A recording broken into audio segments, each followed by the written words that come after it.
Kirk, don't call me Kirk Cousins. He had leverage, and he used it. Right? He rolled the dice as a franchise taggee for 2 years, and then because it's way too expensive to tag him for a third year and that thing was done, he became a free agent. This never happens in the NFL. Never. It doesn't. You're only a free agent when your team is done with you and nobody. Blake Bortles could be a free agent. They might have to pay Blake Bortles $18 million to not be quarterback. Jameis Winston, who, of course, was suspended earlier this year for yet another dumb thing he did off the football field. Granted, it was 2 years ago, and even he says he doesn't know what happened, but it was enough for the NFL to go, dude, really? Something else with women? Enough. But last year, it's about the market. And people in real estate maybe know this the best. Right? Over the last 5 or 6 years, especially in Southern California, real estate market's been on fire. On fire. Is it the economy? Sure. But the big thing was a scarcity of goods, a scarcity of houses. That's really what it comes down to. There wasn't anything in the market. And so the market kept going up because people said, that house really isn't worth $1 million. It's really worth, but you're worth what somebody's willing to pay. And a house is worth what somebody's willing to pay for it. And if you have to have a house in Southern California in order to live, in order to breathe, and you move in, you're like, man, I got to get a house. And I don't know, this is the going rate. What were your options if you were Minnesota? And again, here's the context of it. They had Teddy Bridgewater, who they had managed a game and got them to the playoffs before they missed a field goal you could kick with your left foot against the Seattle Seahawks. In their last practice of training camp, he blows out his knee. And because they thought they had a playoff team, maybe a Super Bowl team, they gave a first-round pick to go and get Sam Bradford. And everybody in their offensive line got hurt. And so Sam Bradford had the highest completion percentage for one season in the history of the National Football League, but most of it was because, one, he doesn't have a lot of fortitude to stand in there. He's been injured a bunch. And two, he had to get rid of it quick because he was facing live bullets every moment.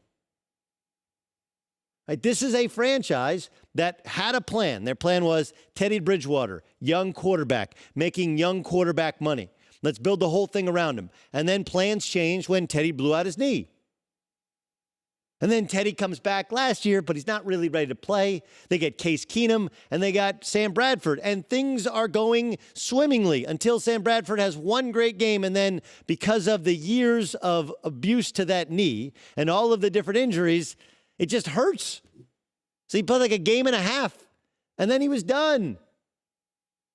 And then they get all the way to the NFC Championship game. People are like, wow, they got the NFC Championship game with Case Keenum. So, Cousins making this much more money has to be better. Again, no context. The Packers lost Aaron Rodgers last year. That's why the Packers were bad. The Bears were in the last year of the John Fox regime.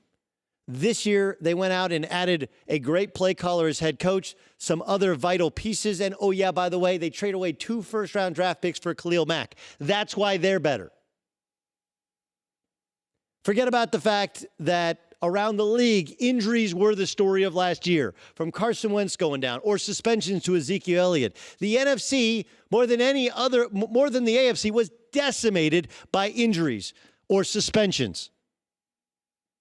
Zeke doesn't play 6 games. Cowboys not in the playoffs. Cam Newton gets hurt. You look around the league, and the New York Giants last year lost all of their wide receivers in one game. Does that mean they would have been good? No, but they would have been a lot more competitive if they had Sterling Shepard, if they had Odell Beckham Jr., if they had, their tight end as well, Evan Ingram. And oh yeah, by the way, if you remember, the Vikings were dead to rights beaten by the Saints at home, if not for a miracle finish. And so, look, once they hit the end of the season, and Case Keenum got exposed against the Philadelphia Eagles with a backup quarterback. They're like, look, we got to go get the best guy available. Their choices were Lamar Jackson. When you have Adam Thielen when you have Stephon Diggs, when you have Kyle Rudolph, you don't want a guy who's going to run the ball 15 times a game and complete 15 passes. You need a stable, viable starting quarterback. And the market was this: A.J. McCarron, Tyrod Taylor, Case Keenum, Teddy Bridgewater, or Kirk Cousins. Kirk Cousins making $84 million over the next 3 years. He's second in completion percentage. He's seventh in pass yards. He's eighth in passing TDs. He's eighth in passer rating. He's above middle of the road in every statistical category. He doesn't get hurt. He shows up to work. There's no off-the-field drama. Even when they fired his offensive coordinator, you never heard a negative word from Kirk Cousins. Not one. That has value. But more than anything, he was the only nice house on the market. And they weren't even the highest bidder. The Jets were. And if you want to say, well, look, they should have just held on to Cousins and saved the money. To Keenum and saved the money. Cousins has 12 more touchdowns, 4 fewer interceptions, 43 more yards per game, second in the NFL in completion percentage. Meanwhile, Denver has a solid running game, third in the National Football League in rushing TDs, averages 26 more yards a game as opposed to the Vikings are 30th in running. And the Broncos are going to fire their head coach and are in the market for a quarterback with the guy that you had that some people are like, you should have saved money. You save money, there's a reason you would have saved money on him. The Vikings knew Keenum wasn't good enough. Cousins is.